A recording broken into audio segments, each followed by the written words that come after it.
ደንበኛ ሰፈር ውስጥ የሚኖር ሰው ነው፣ እንደ ቤተሰብ የሚታይ ሰው ነው፣ እንደ ዘመድ የሚታይ ሰው ነው፣ ቤት ውስጥ የሚገባ ነው፣ ለችግር ጊዜ የሚደርስ ሰው ነው። ወሲባዊ ጥቃት ያደርስባታል። ወሲባዊ ጥቃት ማድረስ አንዴ ብቻ አይደለም፣ ለተከታታይ አመታት ነው። በጣም እንደነገረችኝ ከሆነ 6-7 ሜይ ቢ ከዛ በላይ ሊሆን ይችላል ጥቃት አድርሶባታል። በዛ ውስጥ ግን አንድ ጥያቄን ጠይቂያት ነበረ። ለእናትሽ አልተናገርሽም? ለሌላ ሰው ለመናገር ጥረት አላደረግሽም ስላት እናቴ ለዚህ ሰው በጣም እጅግ አድርጋ ቦታና ክብር ትሰጠዋለች።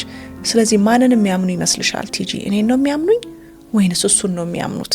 አያችሁ፣ አንዳንዴ እንደ ወላጅ የምንሳሳታቸው ስህተቶች ከኛ ከልጆቻችን ይልቅ የውጭ ሰው ትልቅ እምነትና ትልቅ ክብር፣ ትልቅ ፍቅር፣ ትልቅ ቦታ ስንሰጥ ልጆቻችን እኛ ላይ ያላቸው እምነት ያነሰ እየወረደ ይመጣል።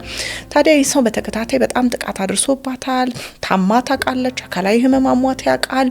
አንዳንድ ጊዜ ደብቆ ወስዶ ህመሙን ለማስታገስ መድኃኒት ሁሉ የሚሰጠኝ ጊዜ አለ። በጣም ከፍተኛ ስቃይ አይታን ያለፈችው። እንግዲህ እቺ ደንበኛዬ እንደምን ብላ ሰርቫይቭ አደረገች። እያደኩ ስመጣ መከላከል ቻልኩኝ፣ እናገርብሃለሁ፣ ማስፈራራት ቻልኩኝ። በተለይ ደግሞ 16፣ 17፣ 18 ሲሆነኝ በጣም በዛ እድሜ ራሴን መጠበቅ ስለቻልኩኝ ጥቃቱን አስቆምኩት አለች። ጥቃቱን ግን ካስቆምኩት በኋላ ሁል ጊዜ የየዕለት ተግባሬ በጣም መናደድ፣ መበሳጨት፣ መከፋት ነው።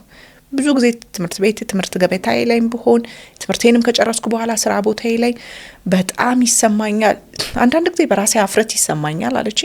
አንዳንድ ጊዜ ደግሞ በተደረገው ነገር በጣም እበሳጫለሁና አንዱ ዝም ብዬ ለአንድ ጓደኛዬ ሳማክራት ይቅር ብትይ እኮ ይተውሻል፣ በቃ ታዩ፣ ይቅር በይው፣ ለፈጣሪ ስጪው አለችኝና ከዚህ ህመም የሚያወጣኝ ከሆነ ከዚህ ሀፍረት ስሜት ከዚህ ስቃይ ስሜት የሚያወጣኝ ከሆነ ለምን ይቅርታ አላደርግለትም ብላ ይቅርታ አደረገችለት ማለት ነውና ይቅርታ ካደረገችለት በኋላ መናገር ፈለገች ማለት ነው። ስለዚህ ይህንን ሰው ጠራችሁ።